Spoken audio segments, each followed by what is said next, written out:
Good day, fellow investors. High-paying dividend chemical stocks like Dow, Lyondell, Basf are down, and the dividend yield is pretty tasty now with 7% for the Dow, 7% for Basf, and similarly, same line there, almost 7% for Lyondell, and the stock is also consequently down. Similarly also for Basf, perhaps a little bit more. In this video, I'll look into the top 3 players in the industry to see about the risk and reward of investing now, the sustainability of that dividend, perhaps even the growth of that dividend, where you can have both dividend and growth.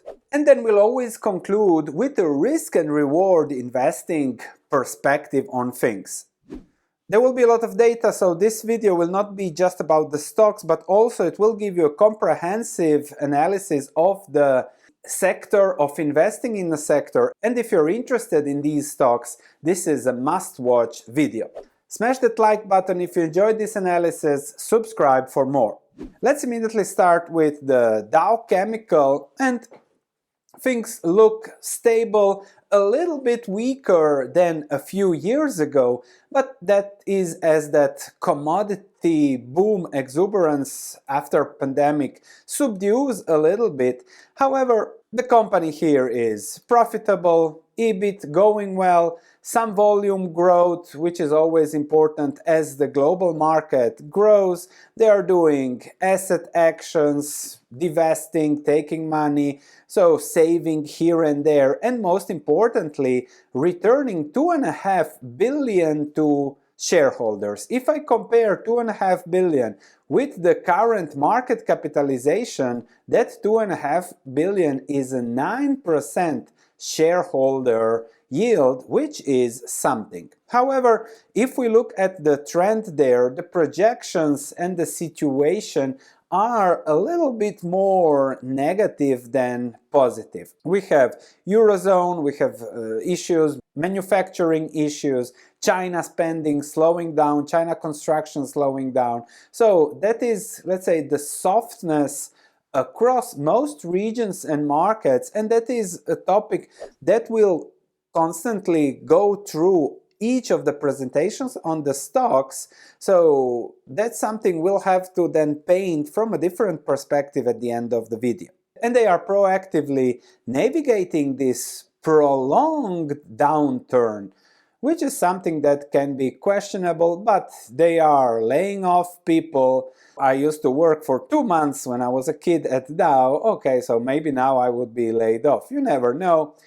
They expect benefits over time. Evaluation of the European asset footprint. Everyone is evaluating Europe because the situation doesn't look great, but that is also demographics. Things are slowing down, whether we like it or not, reducing capex a little bit, but not stellarly. When we look at the numbers going forward, everything looks like stable, capex in line with depreciation and amortization.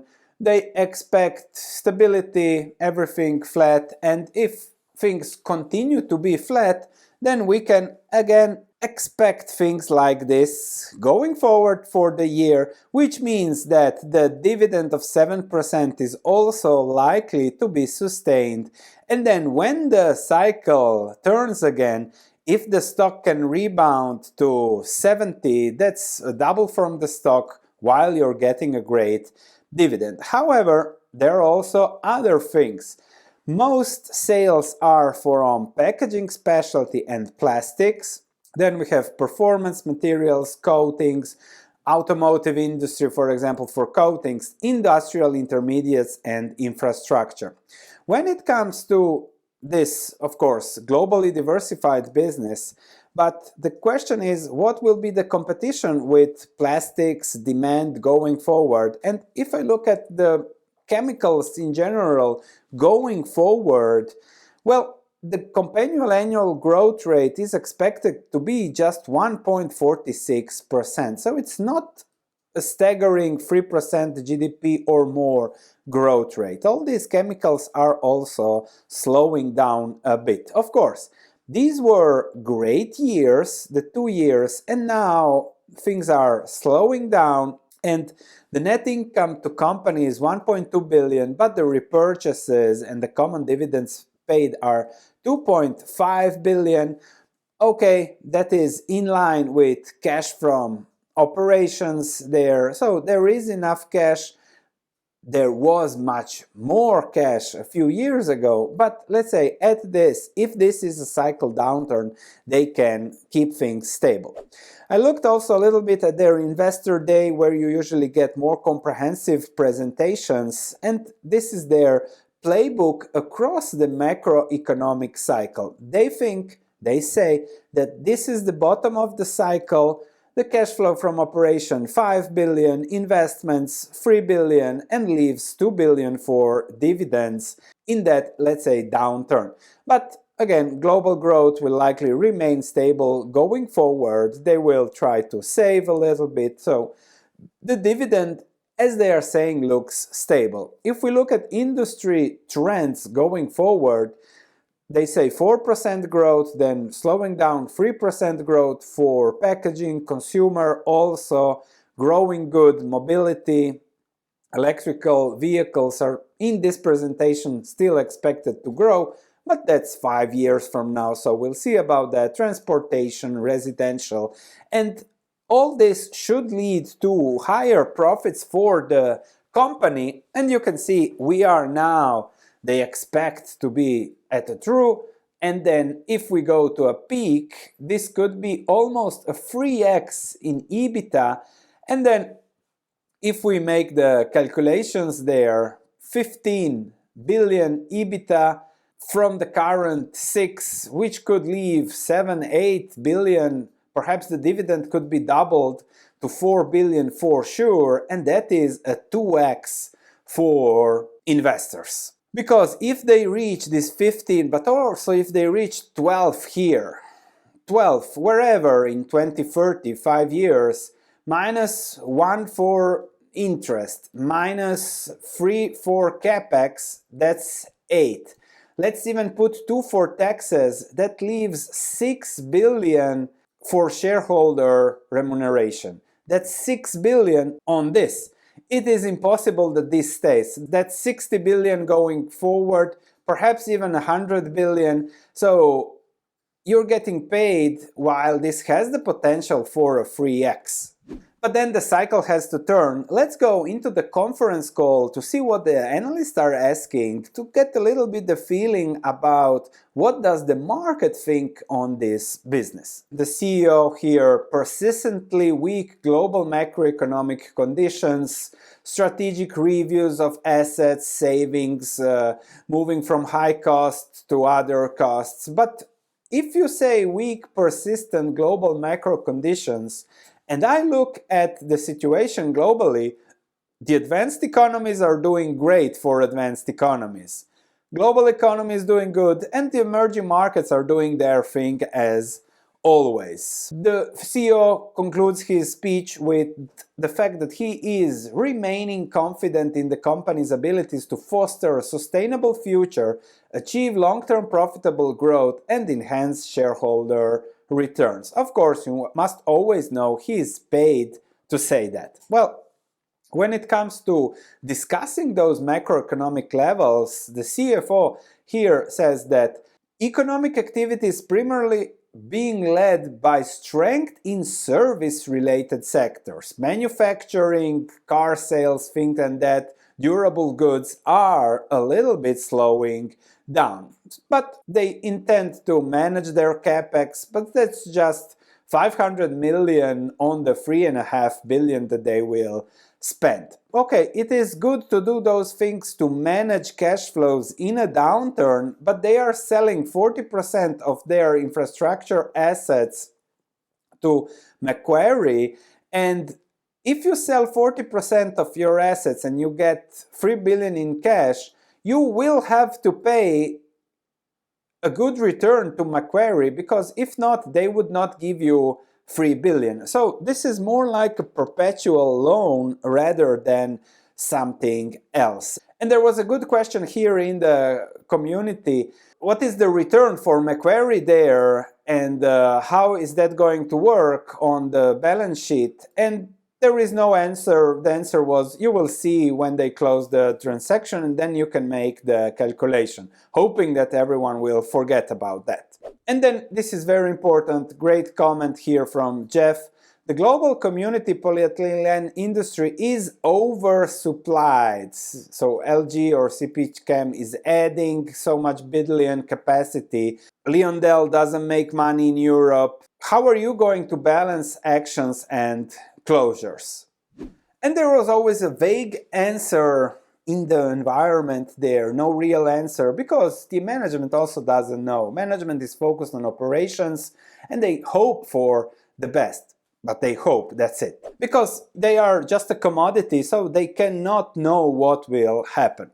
If we go to the next company, Basf, market cap there and same dividend yield, don't get confused by the P ratios, those go up and down depending on accounting. But Europe is in a crisis, so things are looking bleak, the outlook is even bleaker, and sales are declining, exports, tariffs, this or that, manufacturing, higher costs.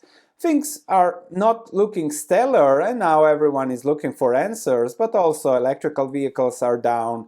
Global light vehicle production remains under pressure after, again, the boom of the 2021, 2022. But that is usually how things go, and we have to see how will things revert. And if we look at the outlook, you can see here that free cash flow for the year, I don't think Basf has yet reported, is close to zero. So no free cash flow for such a company, which means they are not making money. Yes, they are making investments like we'll see, but okay. If I go to their September 2024 investor presentation, so value creation was below expectations in recent years. Our strategic direction needs rethinking. Okay, the chemical industry will remain attractive, but the playing field is changing. So also the company has to change. It is a pretty diversified company, but these are all commodities. Basf, like all the other players, is a price taker, depends on the market. And yes, if things look good, if things develop well, they will do good free cash flows. This is 3 billion per year. They target higher return on capital employed, above 10% in 2028.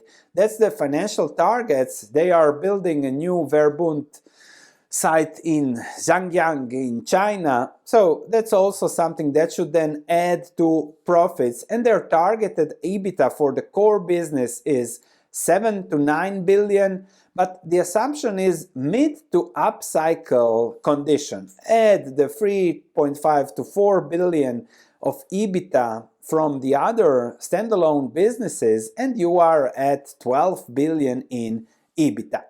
As they are investing a lot, then the capex should likely decline as the Zhanjiang Verbund site is built and into operation. If we look more at numbers a little bit deeper, this is their target, so volume growth from the investments, improving margin as the cycle maybe returns, cost savings, but they are also mitigated by cost inflation. And here you have the jump, which is a significant jump in EBITDA. If I look at numbers a little bit deeper, you have seen this jump, this big jump in revenues. I don't know if they divested something here, but we are declining as prices and margins are declining. Net income was very strong, and now, as they said also in the other comments, nobody is making money. That is increasing a little bit, so they have increased as they are building the Zhanjiang Verbund site in China. But they are using 3 billion in dividends, and that is exactly what they also expect for their free cash flow over the next few years, and then things should improve significantly in 2028, because If I deduct 1 billion of interest on the debt, deduct 3 billion of capex, deduct 2 billion for other cash costs, I'm still left with 6 billion of free cash flows in 2028. Even in the worst case scenario that it is just 4 billion, if the dividend yield then goes down because the market is happy to 4%, that's 100 billion. That's more than a 2x return from the current stock, but then the market needs to like it more. And it was there just a few years ago. So we'll see how that recovers, how that works across the cycle, but then again we have a 7% yield with a 2x potential, the same as with Dow Chemical. But the key assumption there, don't forget, mid to up cycle conditions. Then LyondellBasell Industries, again, same dividend yield, the P ratio looks good here, but let's focus on the data. Net income adjusted 2 billion. When you compare it to the market cap, the P ratio is correct there. So they are doing, again, good. Dividend and share repurchases 1.9 billion. That's again 8% shareholder return, same as with the Dow Chemical. And here is what they say, that they are looking at margins from 2013 to 2022, and that the margins currently are below industrial averages. If this thing returns, all three stocks will make money. They are investing, the cash is going for dividends and capex, so that is covered there. Cash generation, everything looks good, and they are continuing on their strategy of growth as they have invested, and also of dividends and buybacks. If I look a little bit at their earnings call, now they again are calling this a deep and prolonged downturn, and they hope it's not permanent. Global demand for durable goods will inevitably return following the post-pandemic downturn. Now, that is something questionable, but okay, they are sitting with plenty of supply, overhang across chains, sluggish demand, things like that. However, Jeff, again, the same guy from the other company, is asking about the increasing dividends, how they see it going forward, will they increase again? For now, all else equal, they say things look okay, but again, it is impossible to predict because we don't know what will the margins be going forward. Now, my conclusion on this is this for my diversified portfolio on my research platform? It could be, but then I'm just adding something that might sound good on a risk and reward perspective, but I miss a clear competitive advantage. These guys are all price takers. So that's one. Despite the 7% good yield and 2x, 3x potential return from the upturn, these guys are still price takers. So no competitive advantages, no moats. That's the key what Warren Buffett is looking. So you can play with this, but keep in mind it can get very, very ugly. Secondly, I think that this is not a downturn. This is just mid-cycle. There was a post-pandemic boom. This is now normality, and a real downturn would be US recession, Europe recession, and also Asia slowing a little bit down. A real global growth slowdown from 3.5 to 2, that is a downturn. Then this would look disgusting, dividends would be cut, and then it is time to look at this in a severe recession. Because yes, these things are 6% now plus 2x in upturn, if I look at the shareholder yield, my potential returns, but if there is a downturn, this is 50% down. And then if this again goes 50% down on dividend cuts, on everything, the ones that survive and accumulate, those are then a 4x, if not more, in this real cycle upturn. So I'm happy that I made this video, I shared the research with you. I know that if this goes down continuously, I will get to remind that Sven, check again this. But for now, we are somewhere in, let's say, mid-risk, mid-reward, fairly priced. If you like these businesses, you can start, and then with a small position, 7% yield, if they start cutting, then it might get really interesting, and then you can decide, okay, am I going to double down? You start following that cycle. And that's something that I'm already doing with other businesses, other sectors, other companies. And I'm simply looking for just that competitive advantage in general, just to make my life easier. Thanks for watching. Check my research platform if you enjoy similar analysis. I'll see you in the next video.